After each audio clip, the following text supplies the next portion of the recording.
Assalamualaikum warahmatullahi wabarakatuh.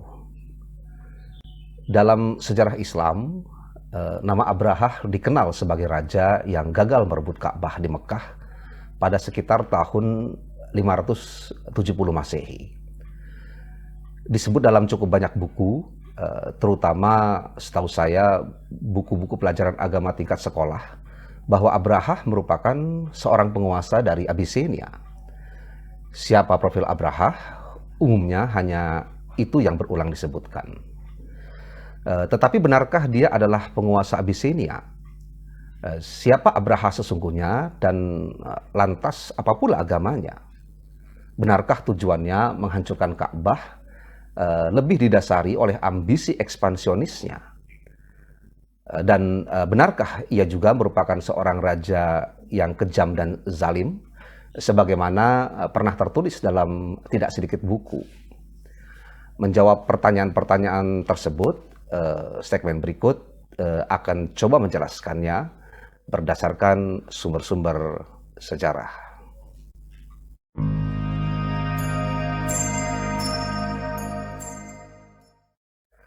Hanya sedikit sebenarnya yang bisa kita ketahui dari catatan sejarah yang ada mengenai kehidupan Abrahah. Catatan-catatan kuno menyebutkan bahwa Abrahah sesungguhnya adalah seorang jenderal perang dari kerajaan Aksum yang dikirim untuk menaklukkan kerajaan Himyar di Jazirah Arabia Selatan dan kemudian menjadi penguasa di wilayah selatan semenanjung Arabia tersebut.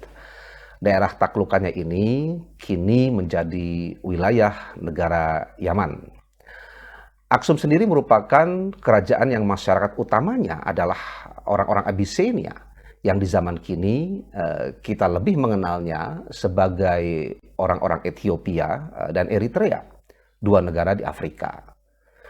Sejarawan Bizantin atau Bizantium yang bernama Procopius yang hidup pada abad ke-6, berarti sezaman juga dengan Abrahah, mencatat bahwa asal-usul Abrahah adalah seorang budak dari pedagang Romawi yang tinggal di wilayah negara Eritrea sekarang, yang pada masa itu merupakan bagian dari wilayah kerajaan Aksum. Tetapi versi lain mengenai Abrahah disebut pula oleh Muhammad bin Jarir al-Tabari, salah seorang sejarawan Islam terkemuka asal Persia yang hidup pada abad ke-9 Masehi, berarti pada masa kekhalifahan Abbasiyah. Nah, berbeda dengan Procopius, al-Tabari justru mengatakan bahwa Abrahah sebenarnya masih memiliki hubungan yang dekat dengan keluarga kerajaan Aksum. Terlepas dari perbedaan data mengenai asal-usul Abrahah tersebut, baik Procopius maupun al-Tabari tetap memiliki kesamaan dengan menyebut bahwa Abrahah merupakan salah seorang jenderal perang yang dikirim oleh Kaleb, raja atau negus kerajaan Aksum yang beragama Kristen, untuk menyerang Zunuwas, penguasa Yahudi di Himyar. Jadi kalau kita mendengar istilah negus, ini bukan nama orang, sebagaimana pernah juga tercantum dalam beberapa buku. Negus hanyalah istilah untuk menyebut gelar, seperti halnya raja, sultan, kaisar, atau Fir'aun. Maka bisa dikatakan perang antara Aksum dan Himyar juga merupakan perang antara dua kelompok penganut agama yang berbeda. Penyebabnya pun memang tidak bisa dilepaskan dari persoalan perseteruan antara umat kedua agama ini, di mana perang bermula dari adanya konflik antara orang-orang Yahudi yang menguasai Himyar dengan orang-orang Kristen yang juga bermukim di sana. Raja Zunuwas yang beragama Yahudi sekaligus penguasa wilayah Arab Selatan bahkan diceritakan melakukan pembantaian terhadap pengikut Kristen di Himyar dalam konflik tersebut. Kejadian inilah yang menjadi alasan bagi kerajaan Aksum untuk menyerang kerajaan Himyar. Raja Kaleb pun menggerakkan tentaranya dengan salah seorang komandan perang yang ia kirim bernama Abrahah. Setelah banyak pertempuran terjadi, tentara Kaleb akhirnya berhasil menguasai Himyar yang kemudian menjadi kerajaan Kristen. Menurut Procopius, Kaleb lalu menunjuk Esimipeus sebagai gubernur Himyar. Akan tetapi oleh Abraha, kekuasaan Esimipeus ini kemudian diambil alih dengan dukungan para pembangkang dalam pasukan pendudukan Aksum yang ingin menetap di Arabia Selatan, yang saat itu merupakan tanah yang kaya dan subur. Raja Kaleb kemudian memerintahkan jenderalnya Aryat untuk menumpas pembangkangan Abraha ini. Namun Abraha malah berhasil mengalahkan Aryat. Versi berbeda dari kisah ini diceritakan oleh Muhammad bin Jarir al-Tabari. Abraha dikatakan sebagai komandan pasukan kedua yang dikirim oleh Kaleb setelah serangan pertama ke Himyar yang dipimpin oleh Aryat mengalami kegagalan. Pasukan yang dipimpin Abraha ini berhasil menghancurkan semua perlawanan Himyar, bahkan membuat Zunuwas, Raja Himyar, bunuh diri. Abraha pun diangkat menjadi gubernur Himyar. Namun tidak lama menjadi gubernur di Himyar, menurut Al-Tabari, Kaleb terpaksa kembali mengirim Jenderal Aryat untuk menjatuhkan Abraha, karena sebagai gubernur ia telah menahan upeti yang seharusnya dikirim ke kerajaan Aksum. Akan tetapi Abraha berhasil mengalahkan Jenderal Aryat sebelum akhirnya memproklamirkan diri sebagai Raja Himyar yang independen. Kaleb pun terpaksa mengakuinya, meskipun hanya de facto saja. Secara de jure, Arabia Selatan tetap dinyatakan sebagai bagian dari kerajaan Aksum. Nah, hiruk pikuk peristiwa di Himyar ini terjadi sekitar 30 tahun sampai 40 tahun sebelum Nabi Muhammad SAW lahir. Lantas bagaimana Abraha sebagai penguasa? Dictionary of African Christian Biography mencatat berdasarkan sumber epigrafik dari prasasti di Bendungan Kuno Ma'rib, bahwa ketika Abraha memerintah Himyar, ia berhasil menjadikan kerajaan ini sebagai kerajaan yang aman dan makmur di Arab Selatan. Disebutkan dalam prasasti ini, Abraha juga pernah menumpas pemberontakan yang didukung oleh putra penguasa yang ia gulingkan, yaitu Esimipeus. Selain itu, diceritakan juga kalau ia pernah menerima utusan dari Aksum, Bizantium, dan Persia, serta orang-orang Arab.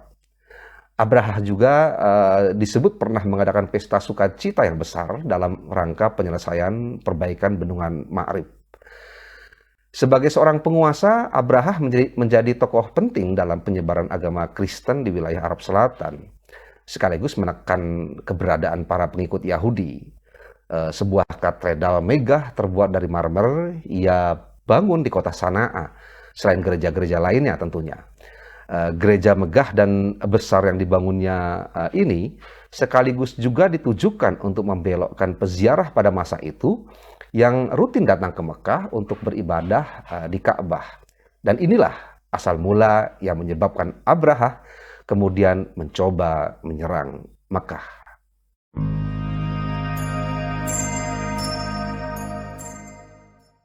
Berupaya menjadikan katedral yang ia bangun sebagai pusat kedatangan para peziarah, Abraha rupanya gagal. Popularitas Ka'bah tetap tak bisa tertandingi. Meskipun megah, gereja Abraha di Sana'a rupanya tetap belum bisa menarik hati kaum pagan atau penyembah berhala untuk tetap lebih memilih Mekah. Pada masa itu, Ka'bah memang masih dikelilingi patung-patung berhala yang diletakkan oleh masing-masing pemujanya di sana. Dari sisi ekonomi, rutinnya para peziarah datang ke Mekah juga merupakan keuntungan tersendiri bagi kota ini. Artinya, Abraha juga tertarik untuk memindahkan pusat perekonomian Mekah ke kota Sana'a. Kecewa dengan kegagalan pemindahan pusat ritual dan ekonomi ini, Abraha kemudian memilih menggerakkan tentaranya menuju Mekah dengan tujuan menghancurkan Ka'bah. Hingga di sini, kita umat Islam tahu bahwa upaya yang dilakukan Abraha kemudian mengalami kegagalan. Quran surah Al-Fil menceritakan bagaimana rombongan raksasa burung ababil, saking banyaknya itu ya, menghancurkan pasukan Abraha menjelang masuk kota Mekah. Sampai sekarang sendiri diskusi mengenai apa itu burung ababil sebenarnya memang masih melahirkan beberapa pandangan. Ada yang mengatakannya sebagai benar-benar hewan burung yang kedua kaki dan paruhnya mencengkeram batu panas. Jadi setiap burung membawa 3 batu. Tetapi ada juga yang memaknainya sebagai simbol saja dan menyatakan bahwa ini merupakan wabah virus Justinianus yang pada masa itu memang tengah mewabah atau menyerang banyak belahan wilayah dunia. Ada juga selain itu yang memaknainya sebagai hujan batu pecahan meteor, serta bahkan juga ada yang mengaitkannya dengan batu-batu yang terlempar dari letusan gunung berapi. Semua pandangan tersebut tentu bukan tanpa bukti atau interpretasi tanpa fakta. Akan tetapi apapun itu burung ababil sebenarnya, kuasa Allah memang jelas terlihat pada mata telanjang manusia kala itu, bahwa Allah tak mau, dalam tanda petik, rumahnya diganggu. Kapan Abraha meninggal, tidak ada informasi yang valid tentang tanggal kematiannya, meskipun tradisi kerap menyebut kalau ia meninggal tak lama setelah ekspedisinya yang gagal saat menaklukkan Mekah.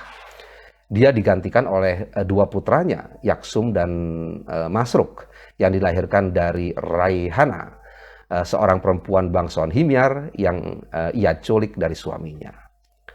Demikian kisah Abraha ini, semoga bisa sedikit menjawab beberapa pertanyaan di sekitar kehidupan raja ini. Saya Arif Pradono, sampai jumpa.